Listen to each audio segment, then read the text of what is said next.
What's going on, everybody? Mortem here, this time bringing you a look at Company of Heroes 3, the most recent entry in a sort of acclaimed real-time strategy series, with the previous one being released all the way back in, I believe it was 2013, though here at the beginning of the video, I do have to mention that this video is sponsored by the game's publisher, Sega, so bear that in mind. Also, if you want to learn more about the game, there will be a link in the description where you can check it out for yourself, as it is out now on PC, with a console edition for PS5 and Xbox X and S coming later this year. But at the time of this video, the PC version is out. It will have launched yesterday. But with all of that said, let's talk a little bit about what Company of Heroes 3 actually is. So as I mentioned, it is a real-time strategy game. A lot of it centers around events from World War II. And while the previous games have taken place in sort of different theaters of the war, this one's big single-player campaign is centered around the Mediterranean theater. That said, there are two single-player campaigns, which we'll dive into quite a bit here, but there's also a lot of multiplayer and mod options. The game will be launching with full mod support, meaning that people will be able to adjust and create things to their heart's content for other people to enjoy via mods, which can certainly add a lot of depth to a game like this, and multiplayer is pretty thoroughly supported. You can join in on co-op or PvP, both with your friends and just on the internet in general. You can create public lobbies where you can join into games with people, or play a game with people you actually know, sending invites, etc. And it's possible to play these matches in co-op versus an AI, or just against other people directly. And the base game at least comes with a couple of different win conditions, either just annihilating your enemy entirely, or controlling certain victory points around the map, along with a variety of maps to choose from, giving you a fair few options. But from there, let's talk about the single player campaign and a bit more about what to expect from that experience, which I imagine is going to be of more interest to my audience. There are two single-player campaigns. One is a more traditional series of set missions in real-time strategy battles, and the other is the Italian dynamic campaign. The smaller one, the North Africa operation, takes you through a series of missions, of course, based loosely on historical events, and it's just the real-time strategy elements. So you'll be setting up a base, building up your troops, controlling points, tackling various objectives, real-time strategy style, but in single-player there is a pause mode, so if you're having trouble with micromanagement, you can pause and take your time, which makes it feel very much so like a real-time with pause CRPG for me, which I personally enjoyed. But next up, we have the dynamic campaign. Again, based loosely around actual historical events. This one combines real-time strategy battles with a sort of sandbox overview where you actually control the entire campaign. So you'll be managing all of the troops in the area, taking over various towns and outposts, which allow you to upgrade and recruit different things. And then when you tackle certain cities and areas, you'll be doing that via the real-time strategy battles. And the reason they call this the dynamic campaign is because it has a lot of variations to it. For starters, there will be 3 sub-commanders who will present you with options that you can pursue or choose not to, and you can build up loyalty with them this way, and this will give you unique benefits and perks, thus kind of changing your approach to the overall end goal of the campaign. And on top of that, when you actually start winning the real-time strategy battles, this will reward you with various skill points that you can then spend on upgrades and things to further enhance your armies as you march forward.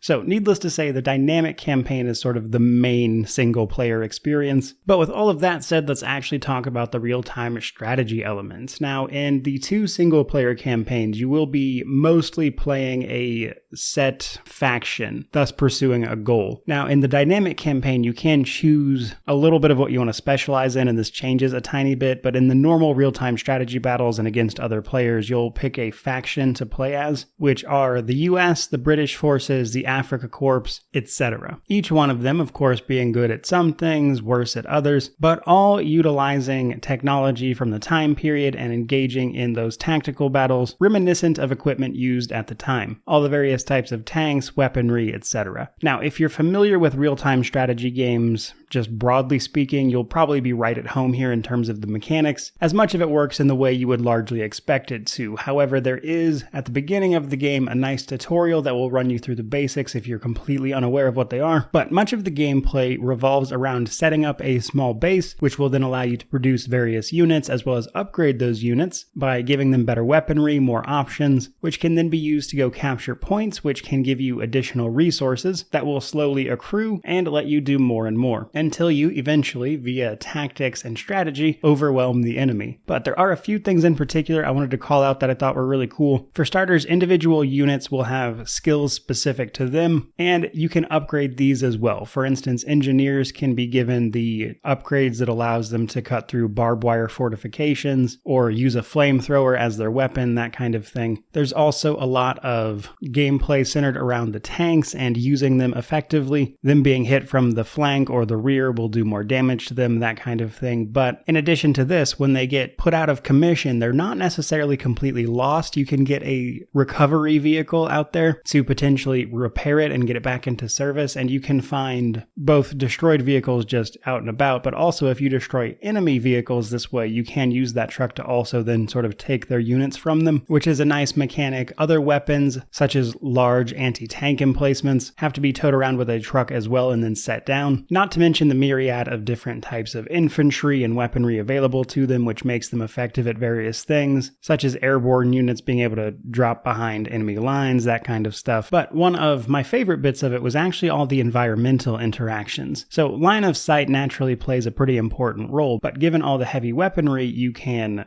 utilize, a lot of the environment is destructible. There are buildings that can be destroyed or used to garrison troops, which act as cover. It's also possible to attack or destroy bridges or put up temporary fortifications such as barbed wire, sandbags, which lets you feel like you're controlling the battlefield. And that, on top of a cover system, I think makes for a tactical real-time strategy game that is a bit more grounded in reality. And as somebody who plays more CRPGs than real-time strategy, the way it's implemented here with effectively real-time with pause made me feel kind of right at home as far as the real-time strategy battles are concerned. So I think it's a pretty enjoyable experience overall, which, coupled with a variety of difficulties, you're likely to find something that is suitable for your own interests, which on top of the multiplayer as well as the full mod support, I think gives a pretty robust offering. I think that is where we are going to leave it for this video. I certainly hope you enjoyed it. If you did, don't forget to like, comment, subscribe, check out that link down below if you want to learn more about the game. But regardless of all that, truly, thank you so much for watching. I really do appreciate it. May you wander in wisdom and have an amazing day.